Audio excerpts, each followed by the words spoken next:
स्वर, लय और छंद, इन तीनों के समावेश से बनता है संगीत। इसीलिए आदरणीय गुरुजी यानी पंडित भोलानाथ मिश्र जी ने इस संस्था का नाम स्वर, लय, छंद रखा, जिसका 2016 में पंजीकरण कराया गया।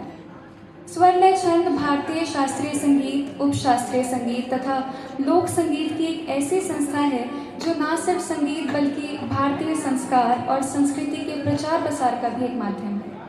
इसी माध्यम द्वारा पंडित भोलानाथ मिश्र जी ने एक कार्यक्रम इंडिया हैबिटेट सेंटर के अमलतास हॉल में आयोजित किया था, जिसमें पंडित रितेश मिश्रा जी और पंडित रजनीश मिश्रा जी ने अपनी सुंदर प्रस्तुति दी थी। और फिर पीएस के निर्माण विहार में राजीव जनार्दन जी और कमला शंकर जी का जुगलबंदी, पंडित मदन मोहन मिश्रा जी का एकल तबला वादन तथा पंडित रामचंद्र मिश्रा जी का सारंगी एकल वादन हुआ। बाद में आईसीसीआर के आज़ाद भवन में भी एक भजन का कार्यक्रम आयोजित किया गया था। 2018 में डॉक्टर शिल्पा मिश्रा दीदी ने और उनके हस्बैंड श्री राधाकांत जी ने मिलकर स्वर, लय, छंद अकादमी की स्थापना की थी। 2019 के अगस्त में यही मुक्तधारा ऑडिटोरियम में अकादमी के तत्वावधान में मल्हार उत्सव का आयोजन भी किया गया था। उस कार्यक्रम में संतोष नाहर जी के वायलिन वादन ने भी सबको मंत्रमुग्ध कर दिया था और स्वर, लय, छंद अकादमी के विद्यार्थियों ने भी प्रभावशाली प्रस्तुति दी थी। लेकिन 2020 में कोविड के कारण अकादमी को अस्थायी रूप से विराम देना पड़ा।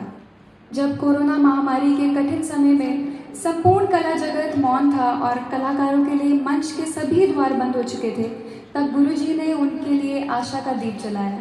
उन्होंने फेसबुक के डिजिटल मंच के को रंगमंच बनाकर देश भर के लगभग 350 कलाकारों को अपनी प्रतिभा प्रदर्शित करने का सुअवसर दिया। इतना ही नहीं, आर्थिक सहायता प्रदान कर संकट की उस घड़ी में उनका संबल भी बने।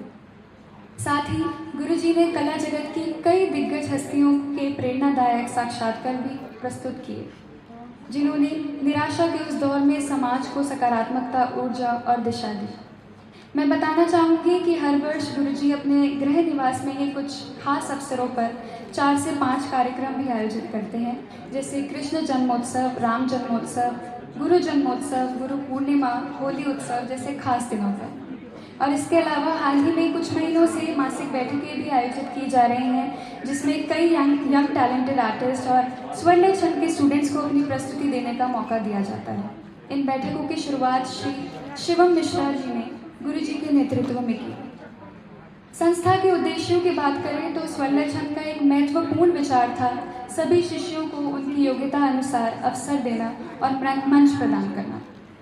दूसरा, संगीत एवं साहित्य के क्षेत्र में जिनका पूर्ण समर्पण है, ऐसे विद्वानों को सम्मानित करना। तीसरा, दिव्यांग एवं दिव्य दृष्टि तथा अनाथ बच्चों को सम्मानित एवं प्रोत्साहित करना। चौथा, भारतीय महिलाओं को जिन्होंने अपने अपने क्षेत्र में सराहनीय योगदान दिया है, उनको सम्मानित करना। पांचवा, सैनिकों एवं शहीद सैनिकों की पत्नियों को संस्था द्वारा सम्मानित करना। छठा, ऐसे नेता एवं अभिनेताओं को सम्मानित करना जिन्होंने भारत के विकास में अपना योगदान दिया। सातवां, स्वर, लय, छंद का एक और उद्देश्य ये भी है कि संगीत प्रतियोगिताओं में युवा वर्ग को अवसर मिले और समय अनुसार संगीत संगोष्ठियों के लिए भी उन्हें मंच प्राप्त हो।